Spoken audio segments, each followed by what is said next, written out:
Welcome to steno ज्ञान point. दोस्तों, आपके यूट्यूब चैनल स्टेनो ज्ञान पॉइंट में आपका बहुत बहुत स्वागत है। दोस्तों, इस वीडियो के माध्यम से आपके लिए लेकर आए 100 शब्द प्रति मिनट की डिक्टेशन। दोस्तों, डिक्टेशन की पीडीएफ अगर आप प्राप्त करना चाहते हैं तो वीडियो के डिस्क्रिप्शन में दिए गए लिंक को फॉलो करके आप वहां से प्राप्त कर सकते हैं। और दोस्तों, अगर आपको डिक्टेशन अच्छी लगे तो वीडियो को लाइक करें, और अगर आप हमारे चैनल पर फर्स्ट बार विजिट कर रहे हैं तो हमारे चैनल को सब्सक्राइब एवं शेयर जरूर करें, और साथ ही बेल आइकन को प्रेस कर लें ताकि आने वाले डिक्टेशन से संबंधित नए वीडियोज़ को नोटिफिकेशन आपको सबसे पहले प्राप्त हो सके। तो चलो दोस्तों, डिक्टेशन स्टार्ट करते हैं। अपने डिक्टेशन स्टार्ट होगी जस्ट 5 सेकंड बाद।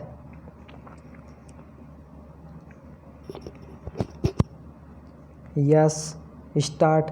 महोदय, पिछले कुछ दिनों से हमारे देश में बाल दास्ता विरोधी आंदोलन लगातार मुखर, संगठित और व्यापक हुआ है, जिसके नतीजे भी सामने आए हैं। विराम। इसके प्रति बाहरी दबाव भी है, लेकिन स्त्रियों के कम होते जाने के खिलाफ न तो देश में कोई संगठित आंदोलन है और न ही कोई बाहरी दबाव। विराम। जिस प्रकार बाल दास्ता का संगठित विरोध हो रहा है, उसी तरह स्त्रियों के गायब होने का क्यों नहीं।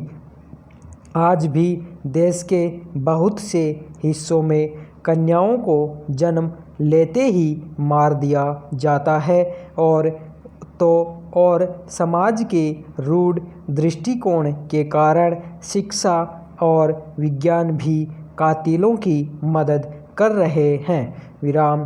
प्रसव पूर्व लिंग निर्धारण की बढ़ती हुई लोकप्रियता और इस परीक्षण के पक्ष में दिए जाने वाले तर्क हमारी सामाजिक संरचना की अभिव्यक्ति है। विराम। कुछ लोग बेहद शर्मनाक तरीके से कहते हैं कि बेटी हो या बेटा, यह निर्णय लेना हमारा प्राकृतिक अधिकार है। विराम। इसके लिए यह लोग बच्चों की सीमित संख्या का तर्क भी देते हैं। विराम। इनके अनुसार जब बच्चों की सीमित संख्या का अधिकार उनका है, तो वह बेटा हो या बेटी, यह भी उनका स्वतः सिद्ध अधिकार है। विराम। कुछ लोग यह तर्क भी देते हैं कि ऐसे बच्चों को जन्म देकर क्या फ़ायदा जिसके साथ आजीवन असुरक्षा का भय जुड़ा रहे। विराम। उनके अनुसार न तो बेटी घर में सुरक्षित है न बाहर। विराम। न वह शादी से पहले सुरक्षित है न शादी के बाद। विराम। न वह पढ़ाई लिखाई के स्थान पर सुरक्षित है और न ही कामकाज के स्थान पर। विराम। न वह परिजनों से सुरक्षित है और न ही अन्यों से। विराम। फिर इस असुरक्षा के आतंक में क्यों जिया जाए। पैरा कितना बर्बर और आदिम है यह तर्क कि रोग का उन्मूलन न हो तो रोगी को ही खत्म कर दिया जाए। क्यों नहीं हम उन तमाम कारकों के विषय में सोचते जिनके कारण बेटियां आजीवन असुरक्षा और आतंक के साए में जीने को विवश है। क्यों नहीं हम उन तमाम रूढ़ियों, मान्यताओं, संदर्भों और परंपराओं के खिलाफ बगावत करते जो बेटियों को अवांछित बनाती हैं। क्यों ऐसे मूल्यों के पोषण के खिलाफ सतत अभियान नहीं चलाया जाता जो तमाम तरह की गैर बराबरी की हिमायत करते हैं। क्यों ऐसी मान्यताओं का पोषण नहीं किया जाता जो यौन आधारित असमान रूढ़ियों का खंडन करती हैं। दरअसल हमारी मानसिक संरचना पूरी तरह से विभाजित है। विराम। एक और हमारा संस्कारगत मन है, दूसरी ओर है नई चेतना से सुसज्जित मन। विराम। संस्कारगत मन यौन आधारित गैर बराबरी का पोषण करता है, लेकिन नई चेतना से सुसज्जित मन उसका विरोध करता है। लेकिन संस्कारगत मन नई चेतना पर हावी हो जाता है और यथास्थितिवाद को बनाए रखने में जुट जाता है।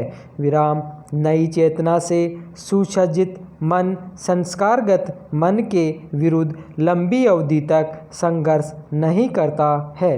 विराम नई चेतना की कौंध भर से संस्कारगत मानसिकता को बदलना संभव नहीं है। विराम यही कारण है कि स्त्रियां लगातार गायब होती जा रही हैं और कहीं से कोई आवाज़ सुनाई नहीं पड़ती। विराम पैरा मौधे यही कारण है कि बेटियों को अवांछित समझकर गर्भ में ही मार दिया जाता है या जन्म लेने के बाद उन्हें मौत की नींद सुला दिया जाता है। विराम कहते हैं बेटियों को मारने की जघन्य परंपरा बहुत पुरानी नहीं है। विराम यह भी कहा जाता है कि कुछ तथाकथित ऊंची जातियां अपने झूठे दम के कारण बेटियों को मार देती थीं। विराम लेकिन अब तो इसमें सभी जातियों के लोग शामिल हैं। विराम देश के दूरदराज के अंचलों में प्रसव पूर्व लिंग निर्धारण के लिए सुसज्जित उपकरणों से दौड़ती गाड़ियां सबूत हैं इस बात की कि कानूनी प्रावधानों के बावजूद विज्ञान का यह प्रयोग लगातार मानव विरोधी होता जा रहा है। विराम दरअसल कन्याओं के प्रति हमारे आचरण से साफ साफ झलकता है कि हम उन्हें उनका प्राप्य नहीं देते। विराम भारतीय समाज उनकी परवरिश और पढ़ाई लिखाई के प्रति बड़े पैमाने पर उपेक्षा बरतता है। विराम देश की ज़्यादातर लड़कियां कुपोषण से ग्रस्त हैं। विराम उन्हें भोजन कम मात्रा में और बचा खुचा ही उपलब्ध होता है।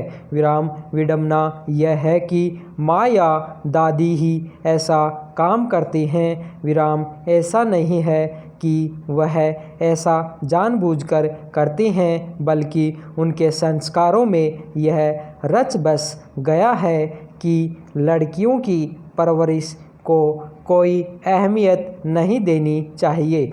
विराम इसलिए न तो उन्हें स्कूल भेजे जाने पर विशेष बल दिया जाता है, न ही उनके स्वास्थ्य के विषय में कोई खास दिलचस्पी ली जाती है।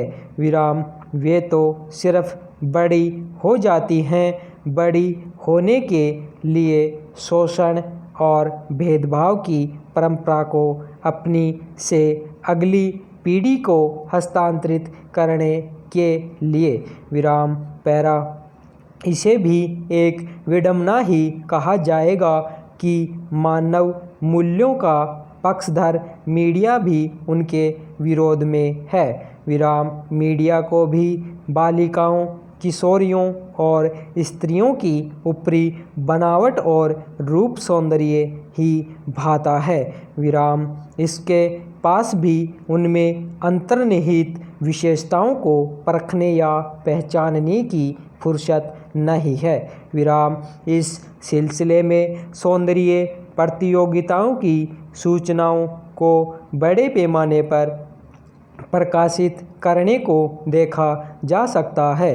विराम जबकि किसी अखबार ने विस्तार के साथ यह नहीं लिखा कि मानसिक रूप से विकलांग विदिशा की उर्मिला ठाकुर ने किस ढंग से सड़क पर खेलते हुए बच्चे को ट्रक की चपेट में आने से बचाया।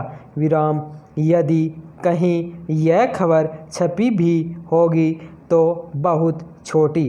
विराम जिस ढंग से सौंदर्य प्रतियोगिताएं राष्ट्रीय खबर बन जाती हैं, उसी तरह से ऐसी खबरें राष्ट्रीय समाचार क्यों नहीं बनती? यौन हिंसा और बलात्कार की खबरें जिस ढंग से छपती हैं उनमें कहीं न कहीं यह सवाल अवश्य रहता है कि स्त्री उपभोग की एक वस्तु है। यौन आधारित विषमता को समाप्त करने की पहली और आखिरी शर्त यह है कि मानसिक संरचना को बदलने के लिए बहुआयामी संघर्ष की शुरुआत हो। यह संघर्ष सभी स्तरों पर शुरू हो। यदि गैरबराबरी का पोषण करने वाले तमाम मूल्यों को चुनौती दी जाए और उनकी वैज्ञानिक मीमांसा की जाए तो समाज वास्तविकता को स्वीकार करने की दिशा में अग्रसर हो सकता है। धन्यवाद।